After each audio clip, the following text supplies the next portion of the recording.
Hello friends, my name is Abhay and welcome to my channel DA Gyan Jagat. आज हम current के एक बहुत ही इम्पोर्टेंट टॉपिक मिशन चंद्रयान-3 के बारे में पढ़ने वाले हैं। आज का हमारा यह टॉपिक आने वाले हर एक कॉम्पिटिटिव एग्ज़ाम्स के दृष्टिकोण से बहुत ही ज़्यादा इम्पोर्टेंट रहने वाला है, क्योंकि इस टॉपिक से आने वाले हर एक कॉम्पिटिटिव एग्ज़ाम्स में क्वेश्चंस पूछे जाएंगे ही।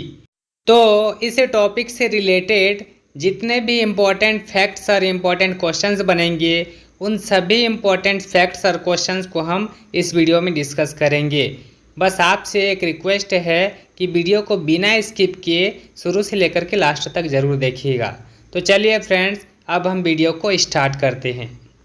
हमारा सबसे फर्स्ट क्वेश्चन बनने वाला है, मिशन चंद्रयान-3 को कब लॉन्च किया गया है? तो इसका आंसर क्या हो जाएगा? मिशन चंद्रयान-3 को 14 जुलाई 2023 को लॉन्च किया गया है। याद रखिएगा, यह डेट बहुत ही इम्पोर्टेंट है। मिशन चंद्रयान-3 को 14 जुलाई 2023 को लॉन्च किया गया है। तो चलिए मिशन चंद्रयान-3 के बारे में कुछ इम्पोर्टेंट फैक्ट्स भी जान लेते हैं। मिशन चंद्रयान-3 जो है भारत का तीसरा चंद्रमा मिशन है। इससे पहले चंद्रयान फर्स्ट और चंद्रयान सेकंड जो है लॉन्च किया जा चुका है। इस मिशन का उद्देश्य चंद्रमा की संरचना को बेहतर ढंग से समझना है। यह जुलाई 2019 के मिशन चंद्रयान-2 का अनुवर्ती है, जिसका उद्देश्य चंद्रमा के दक्षिणी ध्रुव पर एक रोवर भेजना था, जो कि असफल रहा था। हमारा दूसरा क्वेश्चन बनेगा, मिशन चंद्रयान-3 को कहां से लॉन्च किया गया है? तो इसका आंसर क्या हो जाएगा? मिशन चंद्रयान-3 को सतीश धवन अंतरिक्ष केंद्र श्रीहरिकोटा से लॉन्च किया गया है, जो कि आंध्र प्रदेश में है। उसके बाद हमारा तीसरा क्वेश्चन बनेगा, चंद्रयान-3 को कहां पर लैंड करना है? तो इसका आंसर क्या हो जाएगा? चंद्रयान-3 को चंद्रमा के दक्षिणी ध्रुव पर लैंड करना है। उसके बाद हमारा चौथा क्वेश्चन बनता है, चंद्रयान-3 के लिए प्रयुक्त रॉकेट इंजन का नाम क्या है? तो इसका आंसर क्या हो जाएगा? चंद्रयान-3 के लिए प्रयुक्त रॉकेट इंजन का नाम CE-20 क्रायोजेनिक इंजन है। इंजन का नाम क्या है? CE-20 क्रायोजेनिक इंजन है। हमारा पांचवा इम्पोर्टेंट क्वेश्चन बनेगा, मिशन चंद्रयान-3 को किसने लॉन्च किया है? तो इसका आंसर क्या हो जाएगा? मिशन चंद्रयान-3 को इसरो ने लॉन्च किया है। याद रखिएगा, मिशन चंद्रयान-3 को इसरो ने लॉन्च किया है। चलिए अब हम इसरो के कुछ इम्पोर्टेंट फैक्ट्स के बारे में जान लेते हैं। तो इसरो का फुल फॉर्म होता है Indian Space Research Organisation. ISRO का फुल फॉर्म क्या होता है? इंडियन स्पेस रिसर्च ऑर्गेनाइजेशन, जिसको कि हिंदी में कहा जाता है भारतीय अंतरिक्ष अनुसंधान संगठन। और इसरो की स्थापना कब हुई थी? तो इसरो की स्थापना हुई थी 15 अगस्त 1969 को। इसरो का मुख्यालय कहाँ पर है? इसरो का मुख्यालय है बेंगलुरु, कर्नाटक में। और इसरो के वर्तमान अध्यक्ष जो हैं एस सोमनाथ जी हैं, और इसरो के सबसे पहले अध्यक्ष बने थे विक्रम साराभाई। इसके बाद हमारा छठवां इम्पोर्टेंट क्वेश्चन बनेगा, चंद्रयान-3 को किस रॉकेट से लॉन्च किया गया है? तो इसका आंसर क्या हो जाएगा? चंद्रयान-3 को LV-M3M4 रॉकेट से लॉन्च किया गया है। इस रॉकेट के बारे में कुछ इम्पोर्टेंट फैक्ट्स को भी डिस्कस कर लेते हैं। यह रॉकेट जो है 3 स्टेज इंजन वाला रॉकेट है, जिसका वजन 640 टन है। यह 8000 किलोग्राम लोड पृथ्वी की निचली कक्षा तक ले जा सकता है। इस रॉकेट को पहले GSLV Mk3 नाम से भी जाना जाता था। LV-M3 का फुल फॉर्म क्या होता है? तो LV-M3 का फुल फॉर्म होता है launch vehicle mark 3। GSLV Mk3 का फुल फॉर्म क्या होता है? GSLV Mk3 का फुल फॉर्म होता है geosynchronous satellite launch vehicle mark 3। इसके बाद हमारा सातवां इम्पोर्टेंट क्वेश्चन बनता है, इसरो ने चंद्रयान-3 मिशन के कौन से 3 मुख्य उद्देश्य निर्धारित किए हैं? तो इसका आंसर क्या हो जाएगा? इसरो ने चंद्रयान-3 मिशन के निम्नलिखित 3 मुख्य उद्देश्य निर्धारित किए हैं। इसमें से पहला उद्देश्य है चंद्रमा की सतह पर सुरक्षित और नरम लैंडिंग का प्रदर्शन करना। दूसरा उद्देश्य है चंद्रमा पर रोवर के घूमने की क्षमताओं का प्रदर्शन करना। और तीसरा उद्देश्य है वैज्ञानिक अवलोकनों का प्रदर्शन करना। ये 3 उद्देश्य जो हैं इसरो ने निर्धारित किए हैं। इसके अलावा कुछ इम्पोर्टेंट फैक्ट्स भी हैं, उसको भी जान लेते हैं। इस मिशन में भारत जो है चांद की धरती पर एक लैंडर उतारेगा। इस लैंडर में एक रोवर भी है जो कि चंद्रमा की धरती पर घूमेगा और वहाँ पर कुछ प्रयोग भी करेगा। लैंडर जो है चांद पर 1 लूनार दिन तक रहेगा। 1 लूनार दिन कितना होता है? तो 1 लूनार दिन जो है धरती के 14 दिन के बराबर होता है। चंद्रयान 3 के लैंडर के चांद की सतह पर लैंडिंग के लिए वहाँ पर सूरज का निकलना ज़रूरी है, क्योंकि लैंडर के लिए सनलाइट ज़रूरी है और बिना सनलाइट के जो है लैंडर लैंड नहीं कर सकता। चांद पर 1 माह में 14 से 15 दिन तक ही सूरज निकलता है और बाकी के 14-15 दिन जो है वहाँ पर सूरज नहीं निकलता है। इसके बाद इस टॉपिक का 8वां क्वेश्चन बनेगा, मिशन चंद्रयान 3 भारत का चंद्रमा के लिए कौन सा मिशन होगा? तो इसका आंसर क्या हो जाएगा? मिशन चंद्रयान 3 भारत का चंद्रमा के लिए जो है यह तीसरा मिशन होगा।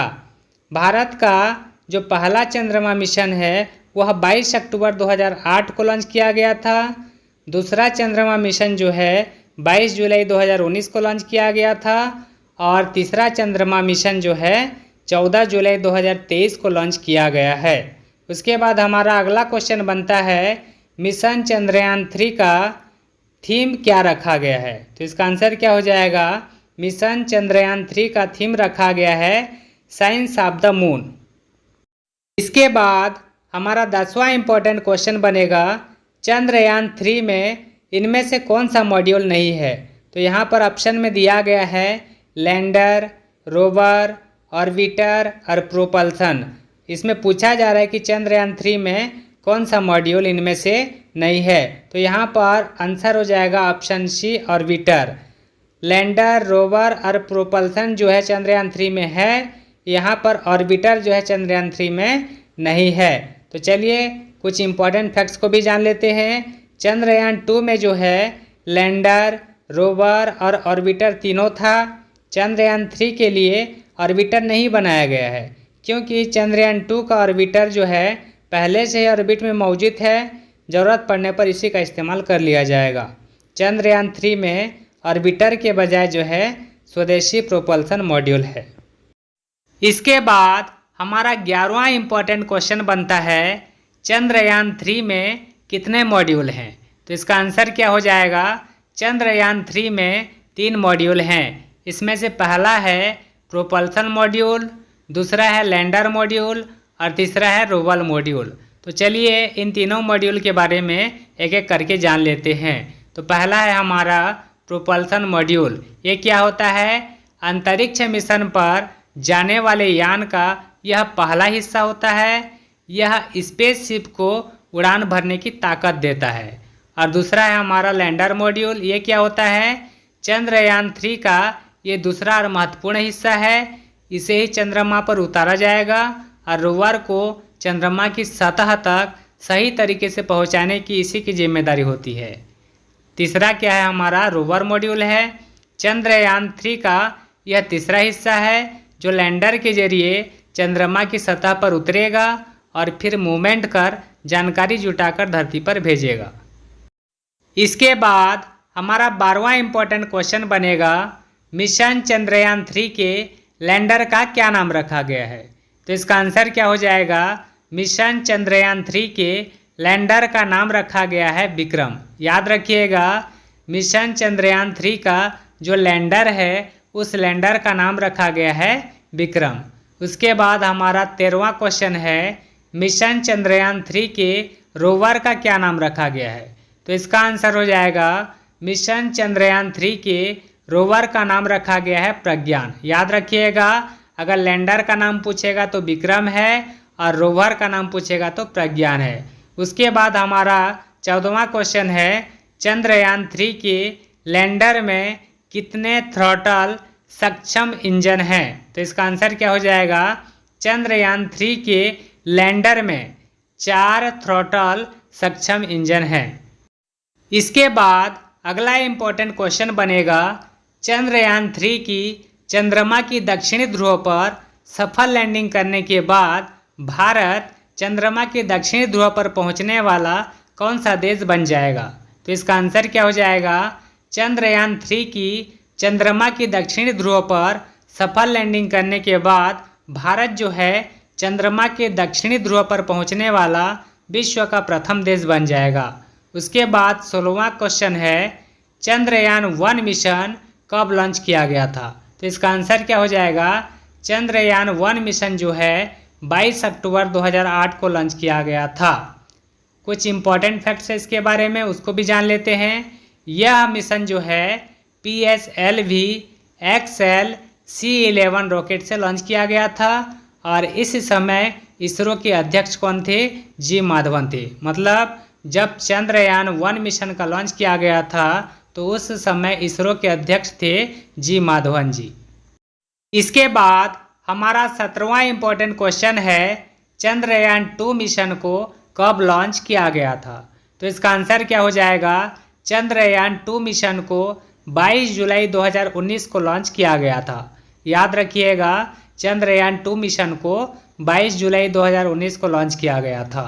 इस मिशन से रिलेटेड कुछ इंपॉर्टेंट फैक्ट्स भी हैं, उसको हम अच्छे से समझ लेते हैं। यह मिशन जो है सतीश धवन अंतरिक्ष केंद्र श्रीहरिकोटा से लॉन्च किया गया था। चंद्रयान 2 के लैंडर द्वारा चंद्रमा की सतह के पास पहुंचने के लिए 48 दिन का समय लिया गया था।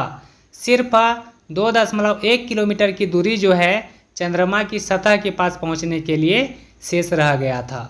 चंद्रयान 2 मिशन में स्थापित प्रज्ञान रोवर में कुल 6 पहिए थे। याद रखिएगा, चंद्रयान 2 मिशन में स्थापित प्रज्ञान रोवर में कुल कितने पहिए थे, तो 6 पहिए थे। चंद्रयान 2 अभियान को भारत के शक्तिशाली रॉकेट GSLV Mk3 से लॉन्च किया गया था। इस समय इसरो के अध्यक्ष के सिवान थे। याद रखिएगा, चंद्रयान 2 मिशन को जब लॉन्च किया गया उस समय इसरो के अध्यक्ष कौन थे, के सिवान थे। इसके बाद हमारा अगला इम्पोर्टेंट क्वेश्चन बनेगा, चंद्रमा पर कदम रखने वाला पहला व्यक्ति कौन था। तो इसका आंसर क्या हो जाएगा, चंद्रमा पर कदम रखने वाला पहला व्यक्ति नील एल्डन आर्मस्ट्रांग था, जिन्होंने अपोलो 11 मिशन के तहत 1969 में चंद्रमा पर कदम रखा था। उसके बाद हमारा 19वां क्वेश्चन बनेगा, चंद्रमा से परावर्तित रोशनी पृथ्वी तक कितने समय में पहुंच जाती है।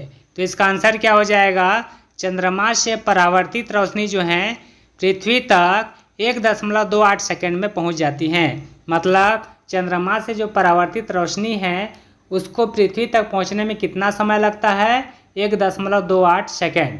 उसके बाद हमारा 20वां क्वेश्चन है, भारत में पहला रॉकेट कब लॉन्च किया गया था। तो इसका आंसर क्या हो जाएगा, भारत में पहला रॉकेट जो है 21 नवंबर 1963 को लॉन्च किया गया था। उसके बाद हमारा लास्ट इम्पोर्टेंट क्वेश्चन है, वर्तमान में इसरो के अध्यक्ष कौन हैं। तो वर्तमान में इसरो के अध्यक्ष हैं एस सोमनाथ जी। याद रखिएगा, वर्तमान में इसरो के अध्यक्ष कौन हैं, एस सोमनाथ जी। तो ये था फ्रेंड्स आज का हमारा एक बहुत ही इम्पोर्टेंट करंट का टॉपिक मिशन चंद्रयान 3 जो अभी अभी लॉन्च हुआ है। मैं उम्मीद करता हूँ कि आप लोगों को वीडियो अच्छा लगा होगा। अगर आपको वीडियो अच्छा लगा तो मेरे वीडियो को ज़्यादा से ज़्यादा लाइक और शेयर करें और मेरे चैनल को सब्सक्राइब भी कर लेवें। तो चलिए फ्रेंड्स, अब हम मिलते हैं नेक्स्ट वीडियो में। जय हिंद।